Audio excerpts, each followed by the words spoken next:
Do you know that when you overestimate yourself, you're always giving yourself the highest possible chance of success? Let me tell you why most people are simply not designed to become a billionaires. The main idea over here is that people are not adventurers. They don't want to become explorers. They don't want to go out and discover a brand new business, try to look for market for this business. What they're waiting for is instead having a validation of particular business, such as dropshipping, e-commerce, Amazon store, something that everyone else already has done, or at least promote that they try it and it's working more or less. And then everyone piles in and the business becomes so saturated and no one makes any money. And this is probably the reason why Charlie Munger, when he was alive, he was kind of praising, kind of mocking Elon Musk.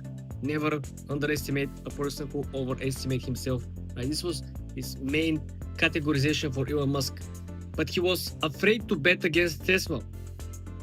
He said, I don't want to own it and I don't want to bet against it.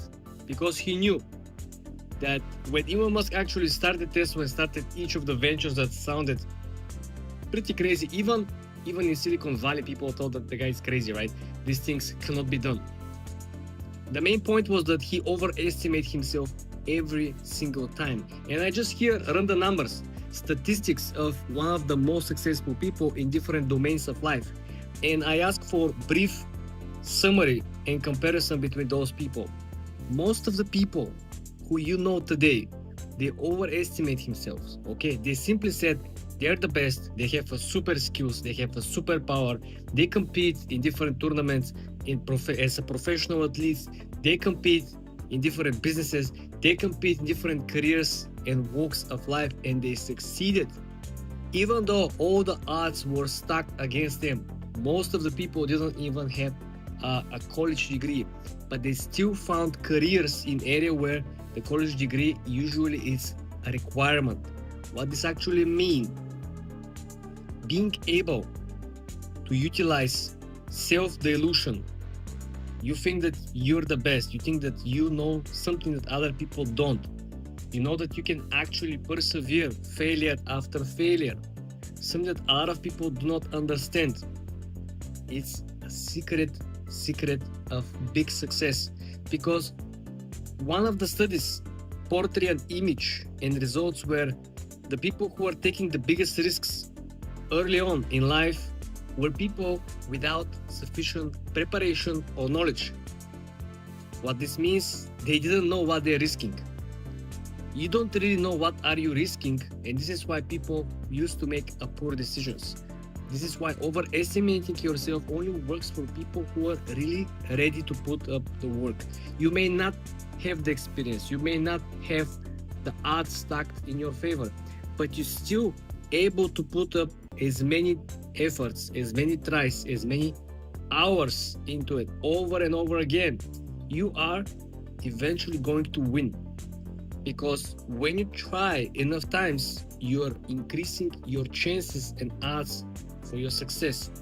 You probably heard the overnight success people claiming for other people because they didn't spend the hours of work, hours of failure, hours of tries until they actually achieved and matched the results that are publicly announced. This is why self-delusion.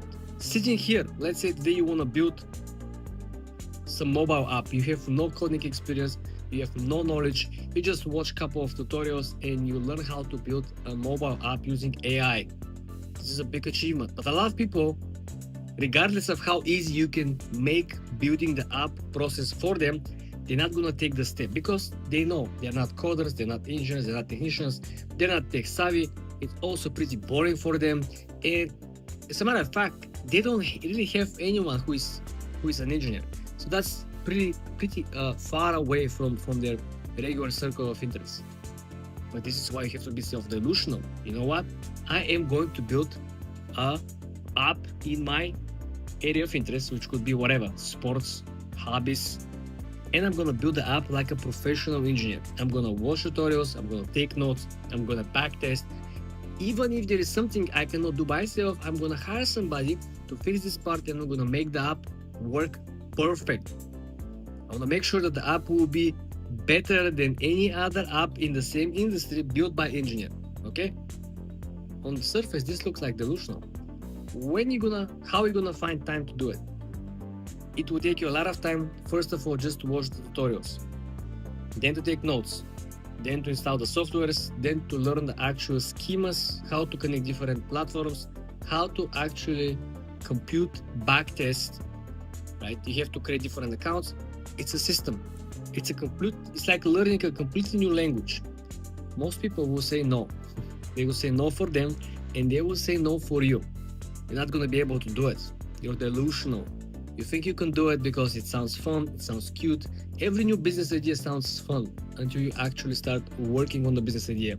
And you start failing, and you start getting errors, and you start losing money because testing, especially on the AI, it will require certain funds that you can propel your idea. You have to backtest either the payment functionality or the API keys or the view generation or the actual storage of the data, the authentication. Like, there's so many different elements that you want to make sure that are superior, because you're self-delusional and you believe you're going to build a extremely professional app without being an engineer.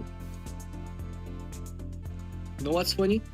If you go online, if you right here on YouTube, and try to search for people who built a currently monetizing app, people who come from completely different niche, people who are finance, people who were in athletics, people who were in whatever, hotels, hospitality business, they built an app and they're currently monetizing it.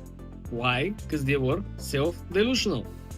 They believed that they can actually build and be equal, not equal. They believed they could be better than all the people who spent years working in Apple as an engineer, in Google as an engineer, in Microsoft as an engineer. But if you're not self-delusional, you don't really put yourself ahead of the game. If you almost didn't have the same take, like I can be the first online provider of connections from the satellite, provide satellite internet, provide satellite connection, right? And I can have one of the biggest, the widest coverage that anyone from any point around the world, regardless of how remote, low or high it is, we have access to internet, right? Send the satellites here, send the satellites there. We have to mention also that there is a drawbacks and there is a downside. And if you fail self-diluting yourself, you're falling from 50 feet, my friend. Because when you pump yourself so fucking high, you realize that you're putting yourself on probably the highest possible level and tier. And you're going head to head with the big boys, with the experienced people. And if you win, well, you're definitely gonna win big. Maybe it could be this one big bet that you won and you're set for life. But if you're wrong, if you really overestimate yourself, it's gonna be very painful. This is what Charlie Munger actually mentioned, that he didn't like the style of Elon Musk. He said, quote unquote, Mr. Musk may not always be wrong, which intended that most times people who are overestimating themselves are wrong. Why? Because you realize that when you say and you realize that you overestimate yourself, you think that you possess something that you're certain you don't, right? It's like you're going on the field track and you're gonna run and you're gonna compete with other people. You had no preparations, right?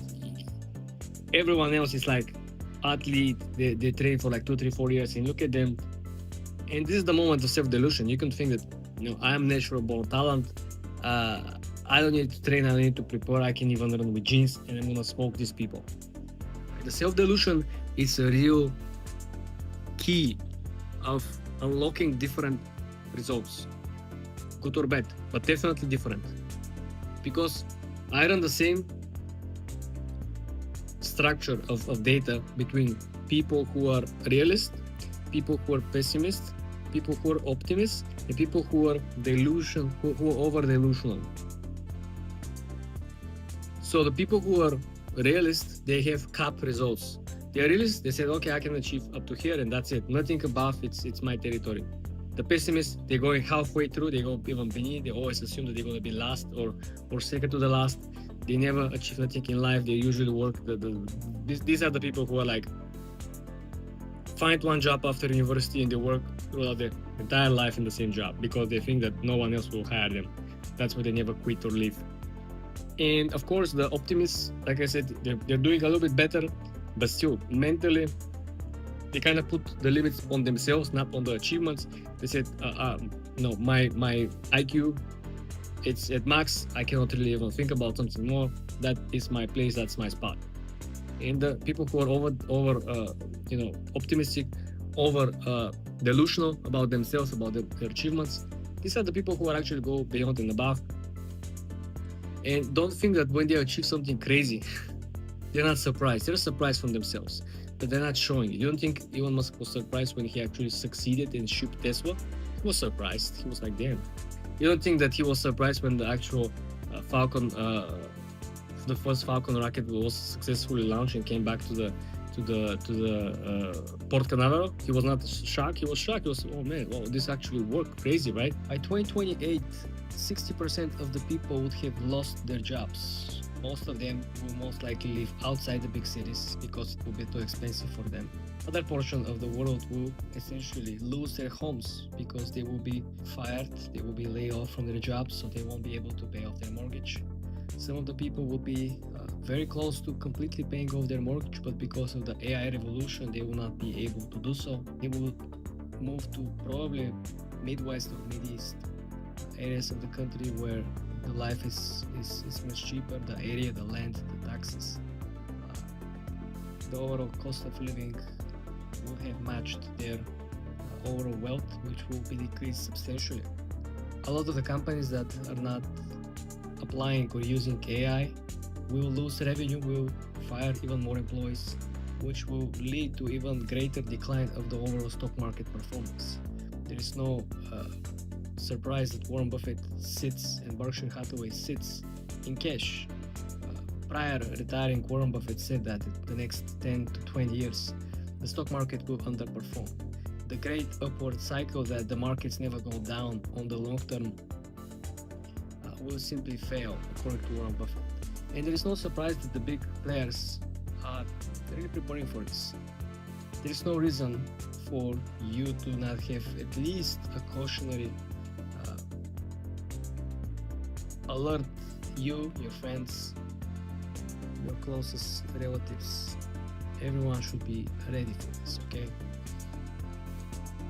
By 2028, the world and the life and the jobs that you see today, or maybe last year, will no longer be there.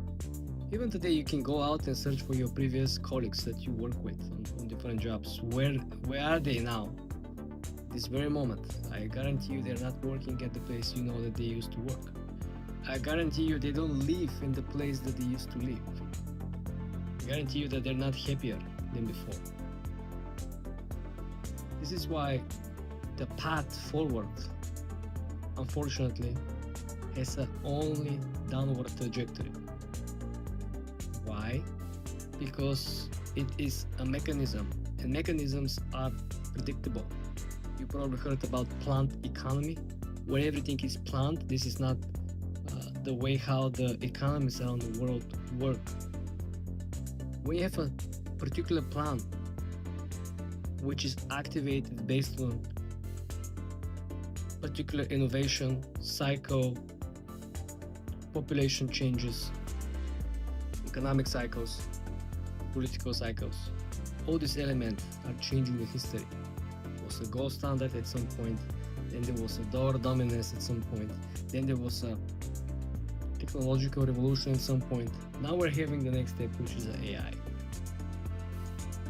And I understand the benefits of it, but I also see how many people are already left behind, and we're not even midpoint evolution development at this particular I would say informational cycle. So 2 years from now, things will be completely different, and I'm not sure that they will be different in a good way. Like I said, many people will not be able to live where they live today. It will be too expensive. Many people will not be able to afford their homes. Not not to mention inflation will be crazy high in 2 years, in 5 years, in 7 years, in 10 years, in 20 years. Like I mentioned, in 2030, $2 million will be equivalent to $750,000. This is how much depreciation or simplified buying power will change dramatically. This is why people with 401ks, this is why people with retirement funds, people who rely on the markets to do its thing, the market goes up on the long run, might actually be negatively surprised. And again, we don't have to speculate. I don't sell books on prepare for the end of the world to pitch you on the idea that something bad is about to happen and me trying to elevate the fear and fear mongering. I don't do that, right? I'm just observing, analyzing, speak to a lot of people. Speak to people who are doing very, very well right now, benefiting from the AI, speaking with people who have a very, very big hardship, people who had very nice life 2-3 years ago. And majority of the people are effectively pretty concerned, not only about themselves, they're concerned about the future, their families, the future of the cities they live, the future of the neighborhoods they live. Right? It's kind of interconnected, and the overall sentiment, it's strongly negative. Then you need to ask yourself, okay, so how the hell we can actually deal with this? How the hell we can actually, prepare for something like this? You can't. People who work in the technology industry during the dot-com bubble between 1990s and 2000, you were there. Imagine you are there. You understand what's going on. You're part of the problem. You see the problem because you're smart enough to understand that there is no particular value added when you just add .com to your company. And they still failed, and they still lost everything. The billionaires think differently. There is a good person who is a billionaire or who is going to become a billionaire, and there is a bad person. The good person is the one who thinks in the future what big issues he can actually solve and start building business around them. Infrastructure, something, let's say agriculture, because the population will grow 15% year over year, 18 to 20% it will be on decade, example, etc. So it will be, let's say, lack of fresh water, it will be lack of food. It's going to focus on agriculture. It's going to find some way to grow fruits and vegetables elsewhere, right?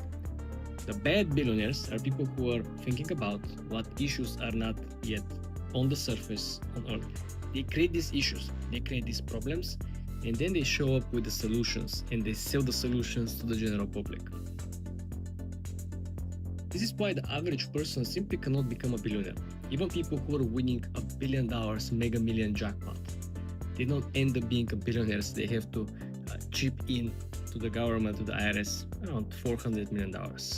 And even people who do not have a financial literacy or background, they understand that they should take the full amount lump sum. Why? Because the inflation will simply destroy these remaining millions of dollars if they choose to get the plan for 10, 15 or 20 years payback. So let's go back. Normal people do not go out and try something new. Why? Two main reasons for it. Number one is that they have to be very smart. You have to really have, first of all, vision, and you have to have skills to follow the vision. Even if you're smart, and even if you have a vision, and even if you have a great partners to build the actual tool or product, you have a problem number two, which is you don't have the market yet. This is called product market fit. No one is begging you, build this product, build this service, we're gonna buy from you. No. This is why it is very, very hard. Not only have to be very, very smart, you have to be fast, you have to have a vision, which means you have to innovate something, you have to come up with something that is not yet there, and then after all work is done, research and development, testing, certification, licenses sometimes they require. different government approvals. Then you go on step number 2, which is cool. Now we have to be a marketing genius, and we have to identify our core potential clients, and then we have to identify the right pricing, and then we have to figure out the logistics. And because we're talking about brand new niche, brand new product, something that hasn't been done before, you have to expect malfunctions, you have to expect errors, you have to expect problems that will simply come up, and you have to be able to solve them. This is the biggest differentiation between the normal people who want to start a business, make some money, live a normal, good, I would say average life, versus the people who want to be somewhat rich, versus the people who want to be very, very wealthy, and versus the people who want to become a billionaires, like I mentioned. This is why this gap between the first group of people who want to have a good life, but they don't want to be crazy rich, to the last group, which completely change and flip the script. They remain in history because they change the current history. You understand that the lifestyle of both groups is completely different. The sacrifices that they should do, each on their own, is completely different. The risks associated with their achievements is completely different. And of course, when you take a sizable risk, if you're right, the reward will be sizable as well. Not always proportional, but ballpark. This is why I want you to think about it, right? And we just focus on the good billionaires, right? I don't want to go back to the bad billionaires, people who actually create problems, people who actually create issues. Could be geopolitical issues, could be financial issues, could be systematic educational issues, could be something that is inherently important for the functioning of the world, if you really think about it, right? This is why a lot of people speculate. You will see a lot of conspiracy theories. You will see a lot of opinions about why something is happening or it isn't happening. But you need to understand that if you wanna get rewarded in substantial amount of wealth, you need to come up with something, and you have to push something else of the current system or environment, right? You have to fill a brand new gap if there is no gap. Electric vehicles pushing away the current gasoline vehicles. AI is pushing away everything that was done manually, right? Every new system cannot coexist usually with the previous systems. If we're talking about infrastructure level, we're not talking about surface level, very niche down specifics. Because probably a lot of businesses that we don't know have been using AI for whatever machinery or some, let's say, some mechanical work, some robots. But this was not constructual, this was not fundamental level of technology infrastructure or lifestyle infrastructure. But now it has come to this level, right? It started from the ground, very niche down, use case, all the way up to general purpose use. That's why a lot of people now are using it, and they feel that there is a major difference in how they work, how they spend their free time, how they utilize even internet overall. And this is the major shift. If you think that you cannot come up with something like this, or it's too much of a hassle, you probably will be better off focusing on group number 1 or group number 2. Group 3 and 4, a completely different animal.